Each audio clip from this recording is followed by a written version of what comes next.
Bonjour, moi c'est Malena Berton, chargée de recrutement au sein de BPI France. Je m'occupe de recruter sur le pôle finance et IT, donc des stagiaires et alternants. Et moi, c'est Charlotte Gorlawen. Je suis chez BPI France depuis une petite dizaine d'années. Je suis aujourd'hui responsable crédit à Grenoble. Donc, j'anime à ce titre une équipe d'une dizaine de chargés d'études, autrement appelés analystes crédit. Alors, tout d'abord, on récolte toutes les candidatures, tous les CV qu'on traite et ensuite on envoie les CV qui nous paraissent le mieux correspondre aux besoins du manager. Donc, on les envoie au manager et à l'issue du retour du manager, on va contacter les CV qui nous paraissent les plus qualitatifs. Et on va faire un entretien RH. Donc le premier entretien RH d'une vingtaine de minutes. À l'issue de cet entretien, on fait un compte rendu au manager. Et donc le manager revient vers nous pour voir s'il continue le process ou non. S'il continue le process, il y aura donc l'entretien manager. Et à l'issue de cet entretien manager, normalement c'est le dernier, on fait du coup un retour au candidat. Alors les profils types, c'est vraiment, nous on va vraiment s'axer sur déjà la personnalité, mais vraiment quand on regarde que le CV, il n'y a pas vraiment d'école cible, ça va plus être une première expérience appréciée dans le domaine financier et plus généralement dans le secteur bancaire. Voilà, mais après il n'y a pas vraiment de profil type. Oui, tout à fait. Comme le disait Malena, on cherche des gens qui vont être dynamiques et qui vont avoir le goût du travail. Donc ça se rejoint vraiment dans l'optimisme, dans la simplicité, dans l'intégralité de nos valeurs. Et c'est aussi ce qu'on essaye de faire retranscrire à nos clients au quotidien. Le chef d'entreprise, il est bien souvent assez seul à mener sa barque.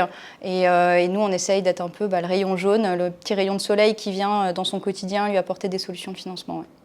Alors les qualités, je dirais, c'est vraiment l'ouverture d'esprit, le fait d'être force de proposition et d'avoir le goût du travail. Voilà, chez BPI France, on est là pour apprendre, pour s'aider et vraiment pour travailler dans la bonne humeur.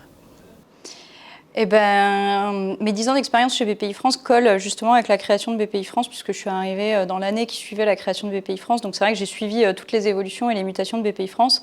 C'est une maison qui est très riche parce qu'on est très agile, très réactif. Donc on a cette capacité en fait à évoluer au fur et à mesure que l'économie autour de nous, elle évolue et elle bouge. Donc ça, c'est assez intéressant. On a assisté depuis quelques années notamment au verdissement de nos activités. On cherche aujourd'hui à inciter le financement de projets qui vont être plus responsables, qui vont être plus verts. Et ça, c'est hyper intéressant d'être systématiquement au cœur de cette transformation qui vise à transformer l'économie réelle autour de nous, réindustrialiser la France avec une France qui va être beaucoup plus bas carbone et des usines qui vont être plus vertes au quotidien. Et c'est hyper intéressant de prendre part à ça au quotidien. Du coup, comme je le disais, j'anime une équipe de chargés d'études, donc des analystes crédit.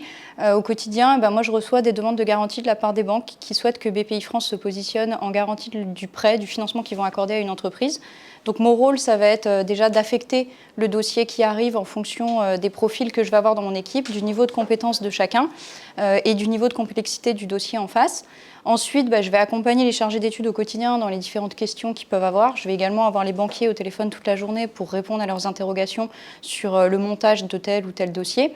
Et puis, j'ai une grosse partie de décision des dossiers où là, le chargé d'études qui a instruit la demande vient me la présenter et me résume en fait le projet, les grandes forces, les grandes faiblesses du projet. Et voilà, je vais avoir vocation derrière à prendre la décision de savoir si on accepte de contre-garantir ce financement ou pas, tout en faisant un retour, un feedback au chargé d'études sur la qualité de son travail, puisque l'objectif, c'est également lui apporter de la formation continue sur chacun de ses dossiers et donc qu'il puisse monter en compétences au fur et à mesure du temps qu'il va passer avec nous. J'ai pas forcément une musique en particulier, mais je dirais un groupe, c'est les Pénélope, parce que c'est le groupe qui nous accompagne en fait sur l'intégralité de nos bandes-son, de nos hymnes, etc. Alors, on n'a pas d'implantation en particulier à l'international. En fait, notre développement à l'international, on le fait au travers de partenariats. On est partenaire notamment de Business France. On a déployé la Team France Export.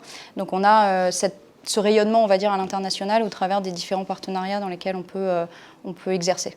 Alors, le parcours type, effectivement, on va recruter un stagiaire ou un alternant qui vient de GEM ou qui vient d'une autre école sur un métier qu'on va appeler chargé d'études, les équipes que j'encadre. Donc à ce titre, ça va lui permettre de voir beaucoup de dossiers dans une période très très courte, de monter en compétence sur l'analyse financière, de monter en compétence sur les process internes, la politique de risque, les orientations stratégiques de BPI France.